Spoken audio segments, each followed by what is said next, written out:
NCB के zonal director Sameer Wankhede और नवाब मलिक की पर्सनल लड़ाई और भी तेज हो गई है। नवाब मलिक ने समीर वानखेड़े पर बेहद ही सनसनीखेज आरोप लगाए हैं। नवाब मलिक ने समीर वानखेड़े का निकाहनामा ट्वीट किया है और दावा किया है कि समीर वानखेड़े मुसलमान हैं। नवाब मलिक के दावे के मुताबिक समीर की 7 दिसंबर 2006 को पहली शादी मुस्लिम रीति रिवाज से हुई थी। इस वक्त नवाब मलिक प्रेस कॉन्फ्रेंस कर रहे हैं, आपको सीधा लिए चलते हैं। कल आप लोगों से संवाद साधते समय जो एक एनसीबी के अधिकारी का पत्र मुझे प्राप्त हुआ था, हमने वो पत्र अपने कवरिंग लेटर के साथ डीजी एनसीबी को भेजा है। पहले कहा गया कि उसकी भी हम दखल लेंगे और शाम होते होते ये कह दिया गया कि जो सीवीसी की गाइडलाइन है, कोई भी कंप्लेंट जिस पे कोई दस्तखत और नाम ना हो उसको दखल ना लिया जाए, ये हम भी जानते हैं। लेकिन जिस तरह के आरोप उस पत्र में हैं, जिस तरह की चीजें चल रही हैं, अगर उसको नज़रअंदाज किया जा रहा है तो हमें लगता है कि पूरे इंस्टीट्यूशन पे सवाल खड़ा होने जा रहा है। निश्चित रूप से जांच के लिए टीम आई है, जांच शुरू की गई है, पंच को बुलाया गया है। एनसीबी हमेशा कहती रही कि हमारा पूरा इलेक्ट्रॉनिक्स एविडेंस पे ही हम जांच करते हैं। जिस तरह से प्रभाकर साली ने सारी घटनाक्रम को एफिडेविट द्वारा, वीडियो द्वारा उल्लेखित किया है, मैं मांग करता हूं जो आई है विजिलेंस कमेटी, वो समीर वानखेड़े जी का, केपी गोसावी का और प्रभाकर का, और एक किरदार और इसमें है जो समीर वानखेड़े जी का ड्राइवर है, पुलिसिया है, मानी, इन सब का सीडीआर निकाल लीजिए। जो गाड़ी का इस्तेमाल हुआ है 50 लाख उठाने में, गोसावी के घर पहुंचाने में, दोबारा गाड़ी शहर में आई, फिर गाड़ी वापस गई, फिर पैसे से भरा बैग उठाया गया, फिर सैम डिसूजा को वापस दिया गया। हमें लगता है कि अगर इलेक्ट्रॉनिक जांच होगी तो बयान देने की जरूरत नहीं, सारी चीज की उस पर जाहिर नहीं कर रहा हूं। हो सकता है इतनी बड़ी देश की एजेंसी है, हमसे भी 4 कदम आगे वे काम करते होंगे और आशा करते हैं जिसकी तरफ मैं इशारा कर रहा हूं उस विषय को भी लेके थोड़ा सा खंगालेंगे। और एक आज और सवाल खड़ा कर रहा हूं कि एक एफआईआर दर्ज है जिसको लगभग 1 साल की मुद्दत हो गई, उसमें आज तक एक भी गिरफ्तारी नहीं हुई है। लेकिन उसी एफआईआर के तहत दीपिका पादुकोण को बुलाया गया, चार्ट के आधार पर बुलाया गया था, गिरफ्तारी नहीं हुई। सारा अली खान को बुलाया गया, गिरफ्तारी नहीं हुई। श्रद्धा कपूर को बुलाया गया, गिरफ्तारी नहीं हुई। अगर ये झूठ है तो मैं उन्हें ये भी कहना चाहता हूं कि सारे उस समय के मीडिया के चैनल को देख लें। जब जब कोई अभिनेता अभिनेत्री आती थी, पूरा देश का मीडिया फोकस लगा के बैठे रहता था। वो सारे लोग जिनको बुलाया गया उनकी गिरफ्तारी नहीं हुई है, उसकी गहराई में जाइए।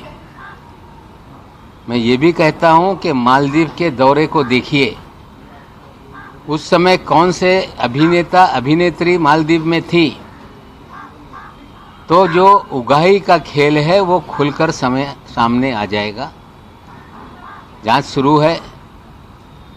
ये कहा जा रहा है कि क्रूज की जांच को भटकाने के लिए नवाब मलिक पिछले 20-22 दिन से अलग अलग तरीके से चीज़ों को सामने ला रहा है। मेरा काम है जो गलत चीज़ें हैं, अगर कोई आँख पे पट्टी बांध ले तो उसकी आँख की पट्टी खोलना ये मेरा फ़र्ज़ है। मैं और एक बात बता रहा हूँ, जो जांच के लिए लोग आए, क्रूज की पार्टी फैशन टीवी ने आयोजित किया था। बिना किसी महाराष्ट्र सरकार की जानकारी के बिना कोविड प्रोटोकॉल होने के बावजूद कोई भी क्लियरेंस महाराष्ट्र पुलिस से, महाराष्ट्र के गृह विभाग से किसी भी तरह से कुछ नहीं लिया गया। सीधे डायरेक्टर शिपिंग से परमिशन लेके इसे परमिट किया गया। उस जहाज की क्रूज पार्टी में टारगेटेड लोगों की तस्वीरें देकर उन्हें ट्रैप किया गया, लेकिन मेरी जानकारी है कि एक अंतर्राष्ट्रीय ड्रग माफिया उस पार्टी में था। उसकी एक माशूका भी है जो बंदूक के साथ थी, जो उस डांस में नाचते हुए नजर आया है। वो दाढ़ी वाला है। वो दाढ़ी वाला कौन है, सारे एनसीबी के लोग जानते हैं। कुछ मुझे लोग जानकारी दे रहे हैं कभी वो तिहाड़ जेल में भी था। कुछ लोग मुझे जानकारी दे रहे हैं कि वो राजस्थान की जेल में भी था। ये दाढ़ी वाला कौन है, एनसीबी उसकी तरफ भी ध्यान दे। अंतर्राष्ट्रीय ड्रग माफिया क्रूज पे है। रेव पार्टी बस करने के लिए रेड की जा रही है और क्रूज को छोड़ दिया गया धड़ल्ले से। रेव पार्टी में हजारों लोगों ने जो भी करना था वो किया और हमें लगता है कि इस पूरे खेल में जो दाढ़ी वाला है उसकी मित्रता वानखेड़े साहब से भी है। कुछ अधिकारी मुझे बता रहे हैं कि गोवा में भी उनका बहुत बड़ा रैकेट चलता है, लेकिन जब छापेमारी की बात आती है वानखेड़े साहब उस छापेमारी से भाग लेते रहे।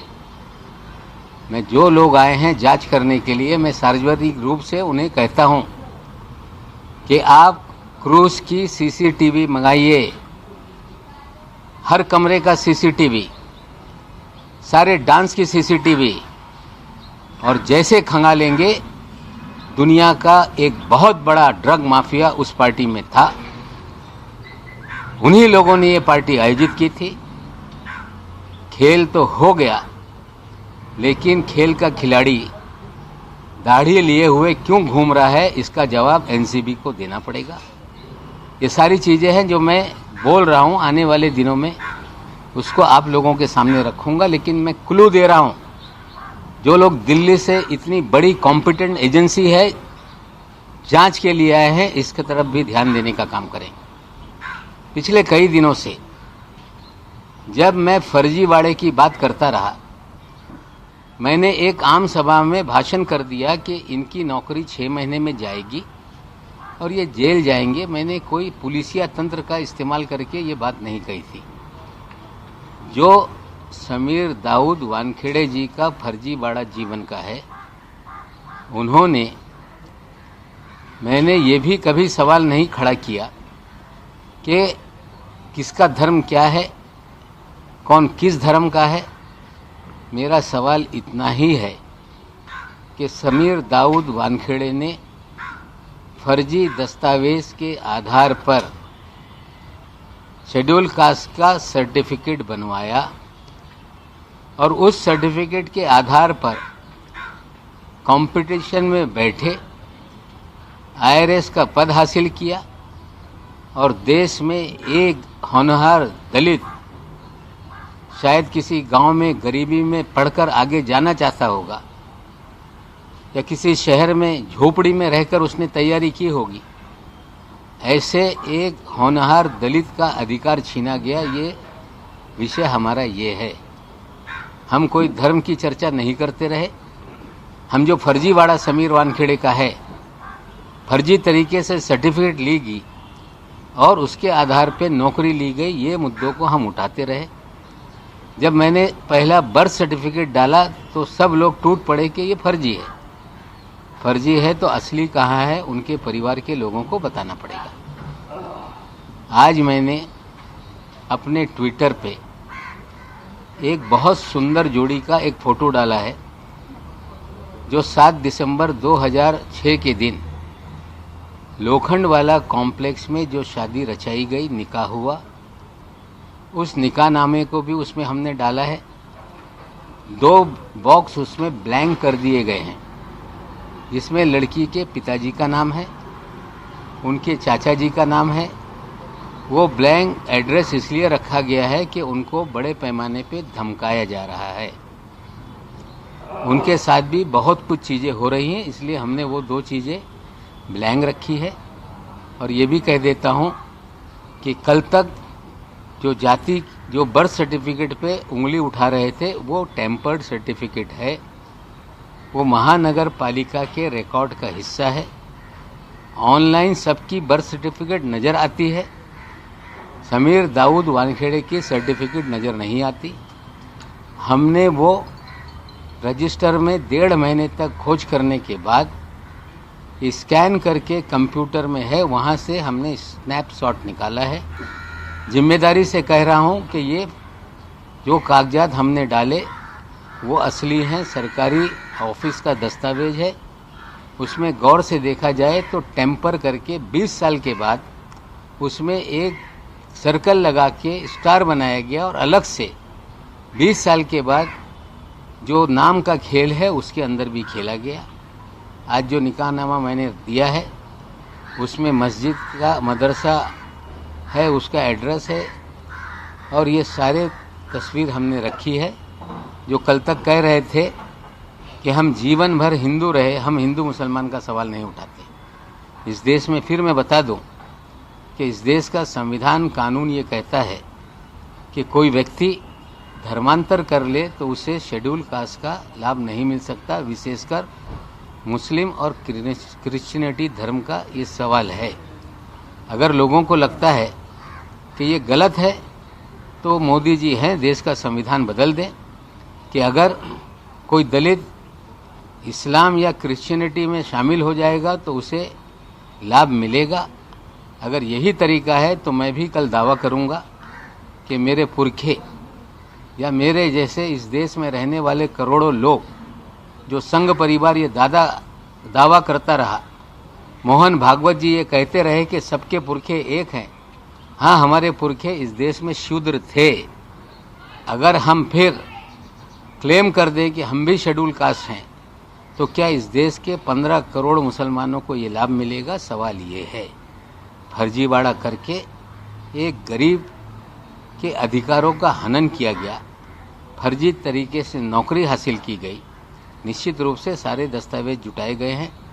दलित संगठन मेरे पास आ रहे हैं, चीज़ें मांग रहे हैं, हम उनको देंगे। और जो जात प्रताड़नी समिति कहा जाता है, इंग्लिश में स्क्रूटनी कमेटी है, वैलिडिटी कमेटी, उसमें ये कंप्लेंट दर्ज होगी।